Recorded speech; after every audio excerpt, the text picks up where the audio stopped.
They told you blood is thicker than water. That is the most dangerous lie you have ever been forced to swallow. You were raised to believe that your family is your ultimate safe haven, the only people who will unconditionally have your back. But wake up and look at the reality of your life. Look at the exhaustion. Look at the constant friction. The harshest truth about human nature is this: when you are attacked by a stranger, you see it coming. You can raise your shield, but the knife that will ultimately destroy you is never coming from the front. It is held by someone sitting at your own dinner table. Family members often turn out to be the most lethal enemies you will ever face later on in life, precisely because they are the only ones allowed behind your defenses. A stranger has to guess what makes you insecure. Your family has the exact coordinates, the building till Pantafig. They know your triggers, they know your guilt, and they know exactly how to weaponize your own empathy against you to get what they want. You assume they want you to win. They do, but only as long as your victory does not make them feel like a failure. The second you outgrow the role they assigned to you, you are no longer a relative, you are a threat. 500 years ago, a man sat in the halls of Florence and watched men destroyed by the people they trusted most. He watched princes betrayed by their brothers. He watched cardinals destroyed by the whispers of their cousins. He watched men lose fortunes, reputations, and their lives, not to enemy armies, but to the people they once passed the bread to at dinner. His name was Niccolò Machiavelli, and he was the only man in history brave enough to write the operating manual for human nature exactly as it is, not as we pretend it to be. He exposed the mechanics of power without a single apology. He stated a terrifying, undeniable fact about familial loyalty. Men forget more quickly the death of their father than the loss of their patrimony. He meant that blood loyalty vanishes the exact second it conflicts with personal greed or a bruised ego.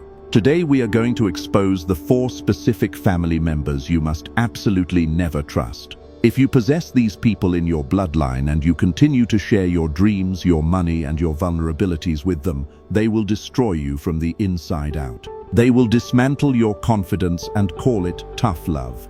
They will quietly drain your resources and call it family duty. We are going to unmask their exact tactics, their hidden motives, and the precise ways they are already sabotaging you. Pay close attention. The betrayal you refuse to acknowledge is the only one that has the power to destroy you entirely. 1. The envious sibling. The sibling who competes. Your biggest enemy isn't a stranger across the street. It is the person who shared your childhood bedroom. You are currently operating under the delusional belief that because you share a bloodline, you share a common interest. You think that when you win, they feel a sense of pride. You are wrong. To your sibling, your success is not a victory for the family. It is a direct, agonizing indictment of their own failure. Every time you level up, every time you increase your income, sharpen your physique, or build a high-status relationship, you are unintentionally pouring salt into the open wound of their insecurity. Because you started from the exact same baseline, your rise destroys every excuse they have for staying exactly where they are. You are the living proof that their lack of progress is a choice, and for that, they will never truly forgive you. They don't want you to fail entirely. They just need you to stay exactly one step below them. They are the primary architects of the small cut. Watch how they operate in a group setting. The moment you start gaining the respect of the elders or the attention of the room, they will interject with a funny story from your past. A moment of childhood weakness, a failed relationship, or an old financial struggle. They frame it as just a joke, but the intent is surgical. They are attempting to re-anchor your identity to the version of you that was small, confused, and under their control. They are trying to remind the world that you aren't a leader, you're just the kid who used to cry over nothing. They are terrified of your sovereignty because it highlights their own inadequacy. This is what they do. They will never attack you openly.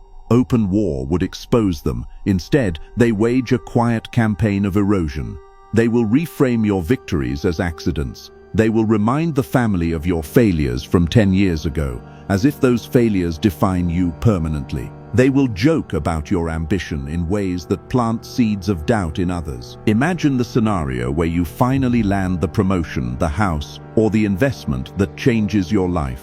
You go to them, hoping for a genuine well done. Instead, you get a lecture on how lucky you are, or a warning about how success changes people. They will spend the entire conversation downplaying your effort and attributing your results to everything but your own discipline. They will say things like, "It's good that the market was in your favor," or "I remember when you couldn't even manage a bank account." They are gaslighting your history. They are trying to convince you that you are a fraud, so that they don't have to admit they are a failure. If you allow them to define your reality, you will start apologizing for your wins. You will start shrinking yourself just to make them feel comfortable. Watch what happens at family gatherings. When you share a goal, they will be the first to ask the question that sounds like concern but is actually doubt. Are you sure that's realistic? When you achieve something, they will be the first to mention someone else who achieved more. They are not trying to motivate you. They are trying to shrink you back to a size they can tolerate. You need to stop mistaking shared history for shared loyalty. Because you started at the same baseline, the same house, the same schools, the same opportunities, your rise feels like a personal insult to them. If a stranger becomes a millionaire, they can blame luck. If you become a millionaire, they have no excuses left. Their primary goal is to maintain the family equilibrium, which means keeping you in the box they designed for you when you were 10 years old.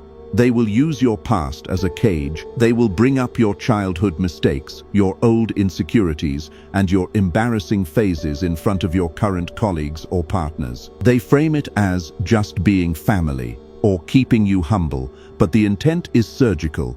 They are trying to remind the world that you are not the sovereign man you appear to be. They are siphoning your status to feed their own starving ego. The envious sibling will never stop being envious. That is their burden to carry. But you can stop giving them ammunition. You can stop feeding their fire with your vulnerability. You can become opaque, pleasant, unreachable. When they ask how you are doing, you say, "Things are moving along." When they ask about your plans, you say, "Still figuring it out." When they probe for weakness, you give them nothing. You become the person they cannot read, the sibling they cannot decode, the mystery they cannot solve. This drives them mad, not because they want to hurt you, but because your opacity denies them the comparison they need to feel better about themselves. They cannot measure themselves against you if they cannot see you, and in that invisibility, you find your freedom. There is another family member who is even more dangerous than the envious sibling, someone who does not stand beside you, competing for the same light, someone who stands above you, holding the very definition of what you are supposed to be. 2. The entitled parent, the narcissistic host. You are not a son to them. You are a retirement plan with a heartbeat. The person who gave you life is currently the biggest obstacle to your living it. You have been conditioned to believe that a parent's love is the only pure thing in this world. But for the entitled parent, you are not a son. You are a high-yield investment. They are finally ready to cash out. They didn't raise you to be free. They raised you to be a support beam for their own crumbling identity.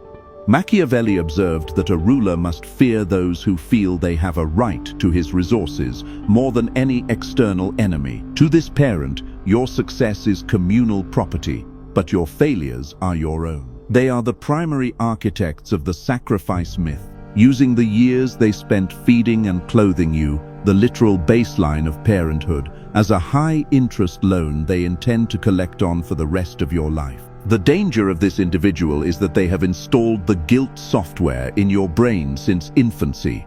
They know exactly which frequencies of shame make you stop in your tracks. They don't want you to conquer the world. They want you to stay just successful enough to provide for them, but just broken enough to still need their guidance. They perceive your independence as a personal assault. When you start making big moves, relocating for a career, investing in a high-risk venture, or choosing a partner they can't control, they won't attack the move itself. They will attack your character. They will tell you that you are becoming arrogant, that you have forgotten where you came from, or that you are abandoning the family. They are trying to clip your wings and calling it a warm blanket.